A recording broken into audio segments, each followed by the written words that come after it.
नमस्कार दर्शक बंधु पाणीपाग अपडेट रे आपनको स्वागत। दर्शक बंधु ओडिशा रे बात्या हेबो बड़ धरणर हेबो एही जिला को प्रबल क्षयक्षति जुआर माड़ी आसिबो। सोशल मीडिया रे एमिति अनेक कथा आपण सुनिले किंतु प्रकृत बा वास्तव रे कौन हबो ताहा पाणीपाग विभाग ही आपनको कहिबो। आपण जानिछंती पाणीपाग केंद्र आम भारत रो अनेक स्थान रे वर्षा नहीं पूर्वानुमान करिछि, खास करके काल बैसाखी वर्षा। किंतु सोशल मीडिया रे जो भाइराल होउथला बात्या हेबो अनेक बात्या हेबो जहार प्रभाव रे बंगोपसागर रे मात्रा बढ़िबो, किंतु ताहा वर्तमान पूरा फुरसी जाइछि वर्तमान समय कहीं ना दर्शक बंधु बंगोपसागर सृष्टि होइछि वर्तमान गोटे लघुचाप। यही सब राज्य रे हेबो वर्षा। कौन हो पाणीपाग मिजाज आसंता आलोचना करबा आज अपडेट रे। चैनल आरंभ करबा पूर्व आपण केउ जिले राज्य वीडियो देखुछंती निश्चय ऊपर कमेंट बॉक्स रे आपनकर मत प्रकाश करंतु। दर्शक बंधु लिखंतु जय जगन्नाथ। आपण जानिथिबे वर्तमान समय रे बंगोपसागर सृष्टि हो जाइछि गोटे लघुचाप केंद्र। तेबे दर्शक बंधु एही लघुचाप केंद्र ओडिशा ऊपर रहिबो कि ताहा सबुठु बड़ प्रश्न। सोशल मीडिया रे आपण जानिथिबे लगातार तो अनेक मॉडल प्रबल बात्या को लेकी पूर्वानुमान करूछंती, किंतु आपनको विंड ओडिया सठिक सूचना देबाक चेष्टा करिवो। हेले ता पूर्व आसंता आलोचना करबा आगामी 24 घंटा केमिति रहबो राज्यर पाणीपागर मिजाज। आपण देखंतु दर्शक बंधु वर्तमान समय रे लघुचाप प्रभाव नाही ओडिशा ऊपर, किंतु काल बैसाखी मात्रा सामान्य रहि पारे ओडिशा ऊपर, खास करके उत्तर आभ्यंतर ओडिशा रे। आपण देखंतु मोबाइल स्क्रीन रे दर्शक बंधु कोरापुट रे थंडरस्टॉर्म सहित लाइटिंग होई पारे, माने काल बैसाखी जनित वर्षा देखिबा मिली पारे कोरापुट केतेक अंचल रे। एहा सहित हमर जो रहउची रायगढ़ जिल्ला रे मध्य हल्का मध्यम वर्षा घड़घड़ी सहित वर्षा रही पारे बोली से येलो अलर्ट जारी करछि पाणीपाग विभाग। एहा सहित दर्शक बंधु जो रहउची आपनकर गजपत रे केतेक अंचल रे सामान्य वर्षा सहित घड़घड़ी सहित वर्षा रही पारे ऑरेंज अलर्ट रहिछि। एहा सहित कंधमाल रे केतेक अंचल मध्य सामान्य वर्षा देखि मिली पारे आगामी 24 घंटा मध्य रे। एहा सहित गंजाम रो स्थान विशेष रे वर्षा पवन होई पारे, नयागढ़ केतेक अंचल रे वर्षा देखि मिली पारे, कटक ता सहित पुरी एमिति कि जगतसिंहपुर आखपाख अंचल मध्य हल्का वर्षा देखा मिल पारे, केन्द्रापड़ा जिले में केतेक अंचल मध्य मध्यम धरण वर्षा देखा मिल पारे, ता सहित भद्रक एपट दर्शक बंधु जो रहउची आपनकर बालेश्वर आखपाख अंचल मध्य हल्का वर्षा देखा मिल पारे, केउंझर मयूरभंज केतेक अंचल मध्य वर्षा रही पारे, किंतु केउंझर को ऑरेंज अलर्ट रहिछि प्रबल कुआपथ भूषित होई पारे स्थान विशेष रे।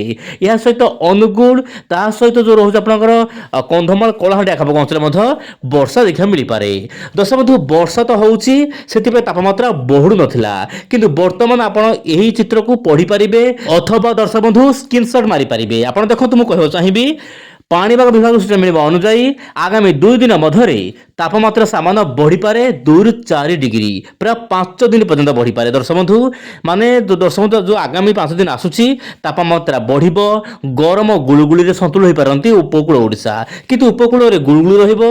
आभ्यंतर जिल्ला गुडी करे तापमात्रा बढ़िबो, जेमिति कि संबलपुर, बरगढ़, नुआपड़ा ता सहित सुंदरगढ़ आभ्यंतर जिल्ला रे केतक अंचल तापमात्रा 40 डिग्री पार होई पारे। 25 तारिख 20 तारिख पर्यंत तापमात्रा एही भली स्थिति रहिबो बोली जहा वर्तमान समय अपडेट आसुची।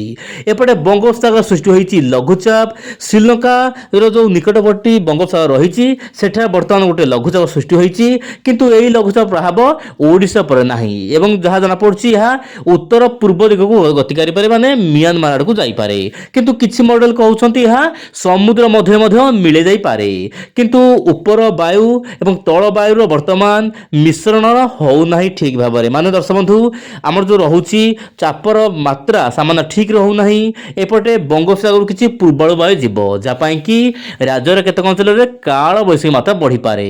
आंचलिक पाणीपाग केंद्र लघुचाप अधिक घनीभूत हो पाई पाग अनुकूल होई न पारे बोली सूचना दे सारिछि। एबे बात्यार कोनोसी आशंका नाही, केवल काल बैसाखी हेबो 15 ରୁ 20 तारिख मध्य तापमात्रा बढ़िया पाई पाग अनुकूल होइबो। किंतु खुशी खबर होउची बहुत जल्दी दक्षिण पश्चिम मौसुमी वायु अंडमान निकोबार द्वीपपुंज छुईवा पाई पाग अनुकूल होई पारे बोली जहा वर्तमान समय वायु चलन माध्यम जना पड़ुछि। एबे देखिबा JFS model global system JFS कोन आकलन करूछि आगामी 10 दिन मध्य पाणीपाग को नेकी। दर्शक बंधु आपण जानिथिबे विंड ओडिया चैनल मध्य आपन पूर्व कहउतला कि बात्या हेबो बोली। मु कहबो चाहिबी कोन पे कहउतला ना पाणीपाग जेहेतु सूचना दउथला खास करके मॉडल माने सही अनुपात मु आपन कहबो चाहुतली कि बात्या हेबो, किंतु जेहेतु मॉडल माने आकलन करू नाहांती बात्या हेबो बोली मिछ खबर दबा उद्देश्य ଓଡ଼ିଶା ନୁହେଁ ଦର୍ଶକ ବନ୍ଧୁ ୱିଣ୍ଡୋ ଓଡ଼ିଆ ଚ୍ୟାନେଲର। ଆପଣ ଦେଖନ୍ତୁ ମଡେଲ ବର୍ତ୍ତମାନ କୌଣସି ବାତ୍ୟାର ଆଶଙ୍କା ନାହିଁ। ମେ 28 ତାରିଖ ପର୍ଯ୍ୟନ୍ତ କୌଣସି ବାତ୍ୟା ହେବାର ଆଶଙ୍କା ନାହିଁ।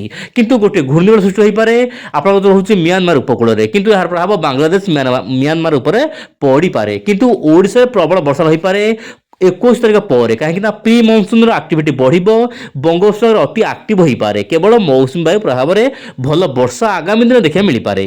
ଦେଖିବା କଥା ପାଣିପାଗକୁ ନେଇକି ଆଉ ସବୁ କ'ଣ ବଡ଼ ଅପଡେଟ୍ ଆସୁଛି। ଆଜି ପାଇଁ ଏତିକି, ନମସ୍କାର, ଜୟ ଜଗନ୍ନାଥ ଦର୍ଶକ ବନ୍ଧୁ।